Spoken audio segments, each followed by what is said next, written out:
Good morning and नमस्कार दोस्तों, स्वागत है आप सभी का आपके अपने YouTube channel GK search engine पर।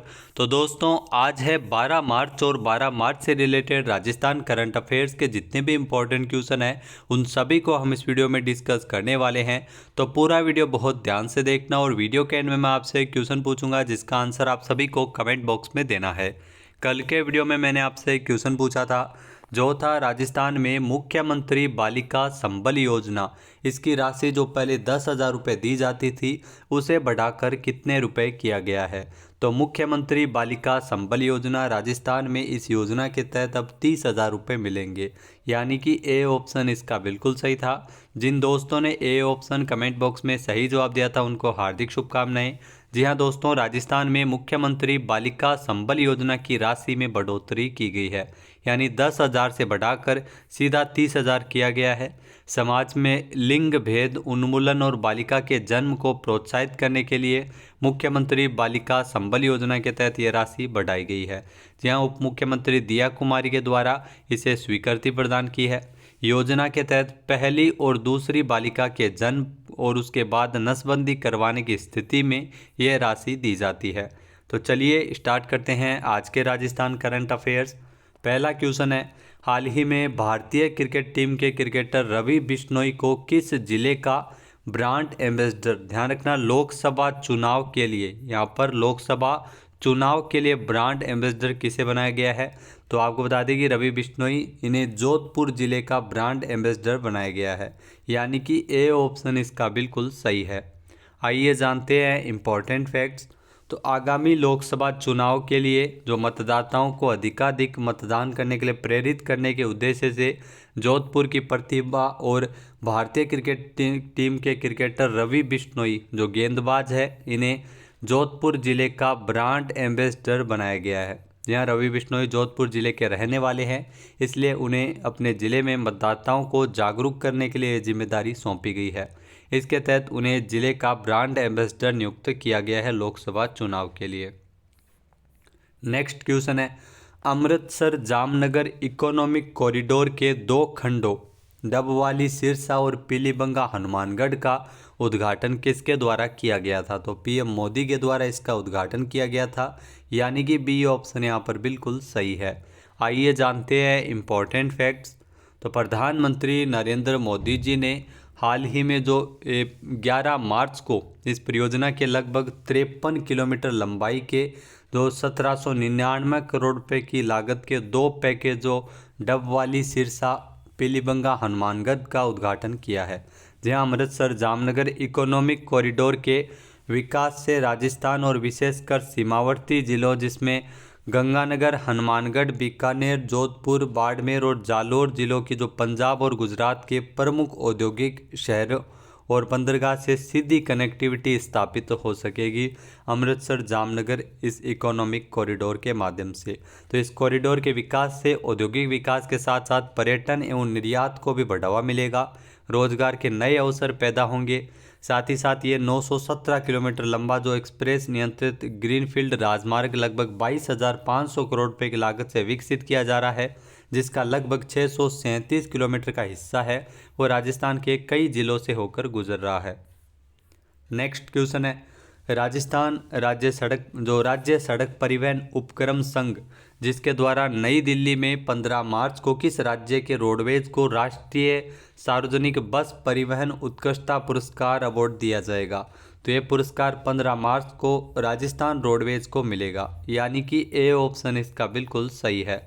आइए जानते हैं इम्पोर्टेंट फैक्ट्स। तो राज्य सड़क परिवहन उपक्रम संघ के द्वारा 15 मार्च को नई दिल्ली में स्थित इंडिया हैबिटेट सेंटर में आयोजित होने वाले अवार्ड समारोह में जो 64वें वार्षिक सम्मेलन में राजस्थान रोडवेज को राष्ट्रीय सार्वजनिक बस परिवहन उत्कृष्टता पुरस्कार, ये राजस्थान रोडवेज को ये पुरस्कार मिलेगा 15 मार्च को। परिवहन एवं सड़क सुरक्षा विभाग की अतिरिक्त मुख्य सचिव एवं रोडवेज की जो अध्यक्ष एवं प्रबंध निदेशक श्रेया गुहा के मुताबिक रोडवेज को यह पुरस्कार सीमित संसाधनों में भी कर्मचारियों की बेहतर उत्पादकता और रोडवेज की यांत्रिक शाखा के द्वारा बेहतर डीजल एवरेज देने के लिए पुरस्कार दिया जा रहा है। रोडवेज की ओर से कार्यकारी निदेशक यांत्रिकी में श्री रवि सोनी यह पुरस्कार ग्रहण करेंगे। इस पुरस्कार समारोह में देश भर के सार्वजनिक बस परिवहन उपक्रम इसमें हिस्सा ले रहे हैं।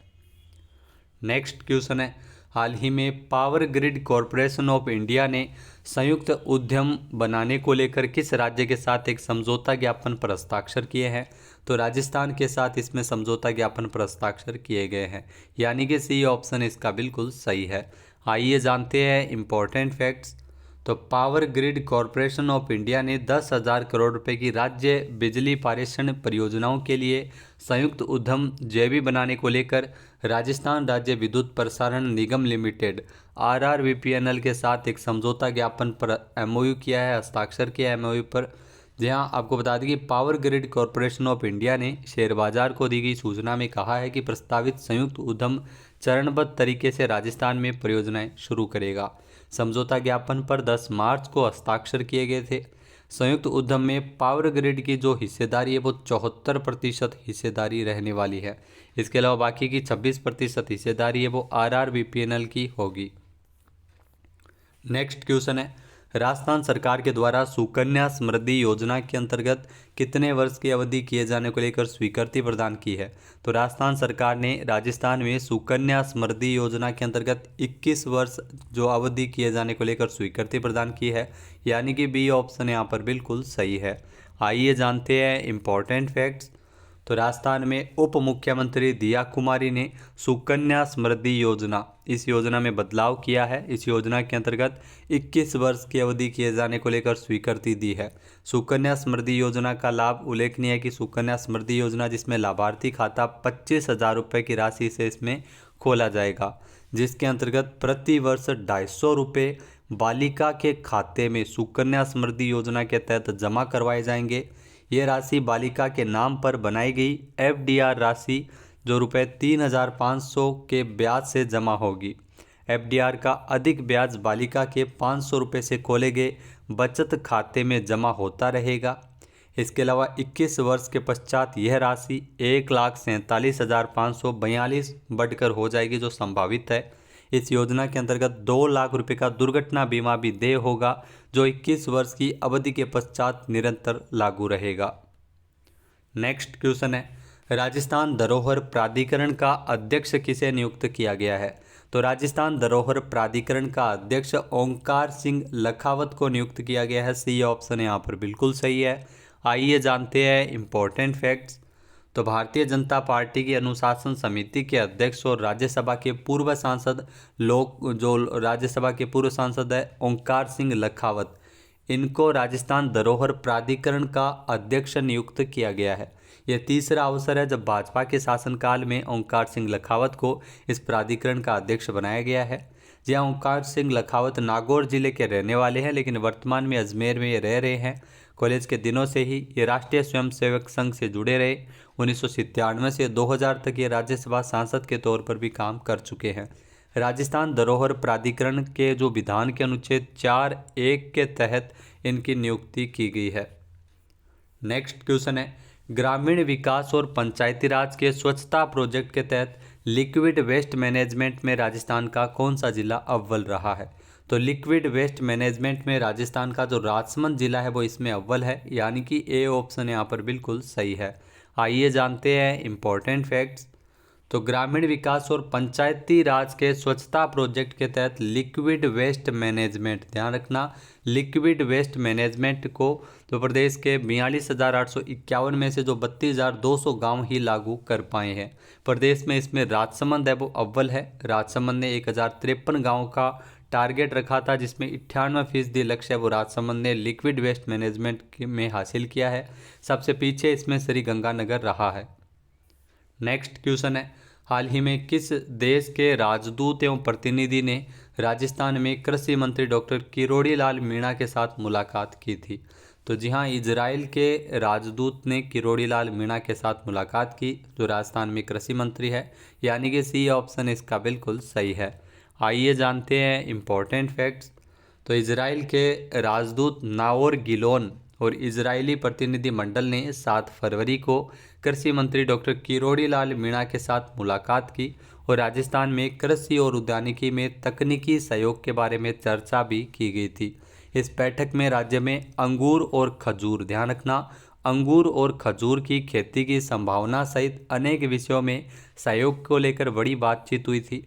इजरायल के राजदूत ने कृषि मंत्री किरोड़ी लाल मीणा को तकनीकी दल एवं किसानों के साथ इजरायल आने का निमंत्रण भी दिया, ताकि ये जो इजरायल में फल फूल सब्जी तथा अन्य बागवानी फसलों पर इजरायल द्वारा किए गए कामों को देख सके। नेक्स्ट क्वेश्चन है, भारत के किस राज्य में दुनिया की सबसे लंबी ट्विन लेन टनल का उद्घाटन किया है? जी हाँ, जुड़वा आप देख सकते हैं, हाल ही में ये अरुणाचल प्रदेश में जो दुनिया की सबसे लंबी ट्विन लेन टनल का उद्घाटन किया गया है। डी ऑप्शन इसका बिल्कुल सही है। आइए जानते हैं इम्पोर्टेंट फैक्ट्स।